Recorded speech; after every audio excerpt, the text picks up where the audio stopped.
नमस्कार। आप ये जो लगातार ईपीएस 95 पेंशन से जुड़ी हुई इन मांगों को लेकर यहाँ पर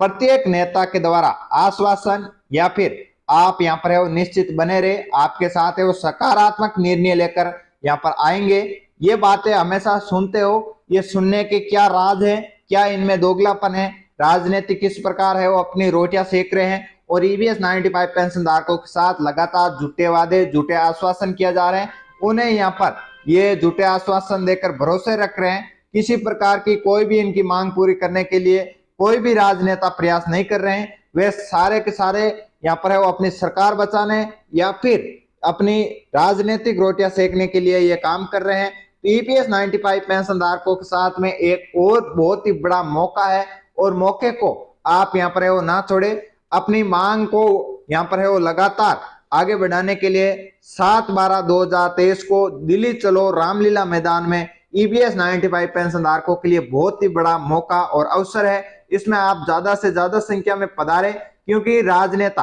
आपके उदाहरण तौर पर बता सकता हूं, हेमा मालिनी जी से किस प्रकार है वो ईपीएस 95 पेंशन धारक है, हर राज्य के पेंशनर्स है वो मिल चुके हैं। ऐसा कोई राज्य नहीं रहा होगा जिसे है वो हेमा मालिनी जी से नहीं मिले होंगे पेंशनर्स। उन्होंने एक ही बात कही, हम आपके यहाँ पर है वो बात पर निर्णय ले रहे हैं और जल्दी ही सकारात्मक निर्णय निकालने का पूरा प्रयास करेंगे। लगातार 7 साल हो चुकी हैं, वो अभी भी निर्णय सकारात्मक निकालने में लगे हुए हैं, लेकिन ऐसे झूठे वादे ये अब चलने वाले नहीं है, क्योंकि जुमली बातें जुमले झूठे वादे ये अब है वो ईपीएस 95 पेंशन धारकों के साथ चलेंगे नहीं, क्योंकि अब यहाँ पर सोशल मीडिया का जमाना आ चुका है और पेंशनर्स है वो पूरे यहाँ पर सोशल मीडिया के माध्यम से इनको देख रहे हैं और इनको अब की बार है वो सबक सिखाने का पूरा प्रयास करेंगे। और अब बात करने वाला हूं कि राजस्थान के जो यहाँ पर भाजपा अध्यक्ष हैं सीपी जोशी, उनका भी एक वीडियो वायरल हुआ था और उन्होंने ईपीएस 95 पेंशन धारकों को पूरा भरोसा दिलवाया था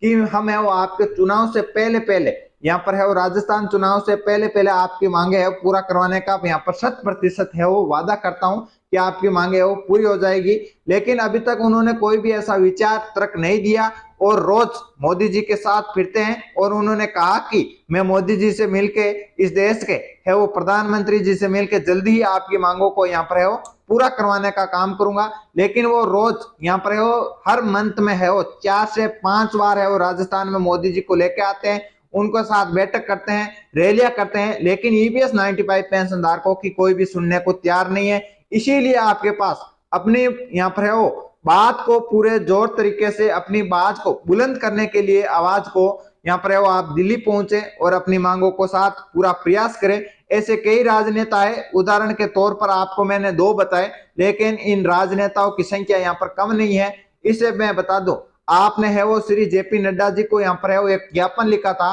और ज्ञापन जो अभी पिछली ही 15 तारीख को लिखा था, उसका कोई भी निर्णय अभी तक नहीं आया, उसका कोई भी सकारात्मक निर्णय निकल कर नहीं आया और ना ही जेपी नड्डा जी ने है वो इसके बारे में कुछ जानकारी दी कि ये यहाँ पर हो रहा है। उन्होंने कुछ नहीं कहा और ना ही वो कुछ प्रयास कर रहे हैं, केवल और केवल यहाँ पर जुमलेबाज करने का काम कर रहे हैं। जुमलेबाज सरकार है ये सब, और सरकार के साथ साथ ये राजनेता भी अब है वो जुमले बातें जुमले चलने वाले नहीं है और पेंशनर्स अब समझ चुके हैं। तो दोस्तों, यदि आपको इस बात में कुछ सच्चाई लगे तो वीडियो को लाइक करके शेयर जरूर कीजिएगा, क्योंकि ईपीएस 95 पेंशन धारकों के आप जो भी पोस्ट या फिर जो भी वीडियो देखते हो पेंशनर्स, वो आप शेयर जरूर करिएगा। यही आपकी ताकत है, यही आपकी नई उम्मीद है। इसी के साथ आप है वो अपना जीवन यापन कर रहे हो और इन नई ताकत नई उम्मीद के साथ आपका सोशल मीडिया पर पूरा भरोसा है कि हम आपकी मांगों को पूरे जोर तरीके से उठाने का काम कर रहे हैं। तो दोस्तों, यदि आपको इस जानकारी